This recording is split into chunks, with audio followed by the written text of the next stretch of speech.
আসসালামু আলাইকুম বন্ধুরা, তোমরা এখানে দেখতে পাচ্ছ দুটি সংখ্যার অনুপাত 5:4 এবং এদের লসাগু বলা হয়েছে 120। তাহলে গসাগু কত? এখন যেই নিয়মটা তোমাদেরকে দেখাবো বা যেভাবে বলবো, তোমরা এই জাতীয় প্রশ্নের ক্ষেত্রে সকল অঙ্কের ক্ষেত্রে তোমরা এই একই নিয়ম প্রয়োগ করে দেবে, ঠিক আছে? তো দেখো দেখো এখানে তোমরা কিভাবে করবা।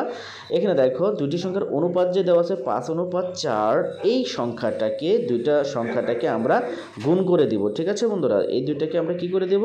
গুণ করে দিব। তাহলে আমরা যদি দেখো এখানে গুণ করি, এই দুইটাকে গুণ করলে কত আসবে? 5 × 4। তাহলে এখানে আসতেছে কত বন্ধুরা? 20, ঠিক তো?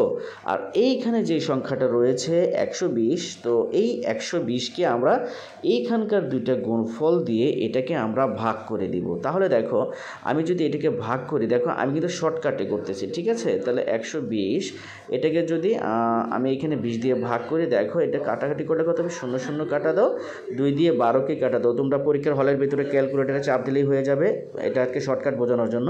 তাহলে কত গেল বন্ধুরা? এখানে থাকলো 6। তাহলে কত? শুধু 6, অর্থাৎ 20 120-এর মধ্যে কয়বার যায়? 6। তাহলে আমাদের কাঙ্ক্ষিত অ্যান্সারটা কিন্তু শুধু 6। দেখছো একদম কতটা ইজি হয়ে গেল। তো তোমরা এরকম জাতীয় সব ক্ষেত্রে, এই অঙ্কের ক্ষেত্রে, এই নিয়মটার ক্ষেত্রে এভাবে প্রয়োগ করে দেবে, তোমাদের আর বেশি কষ্টকর অঙ্ক করে দেখাতে হবে না। ধন্যবাদ।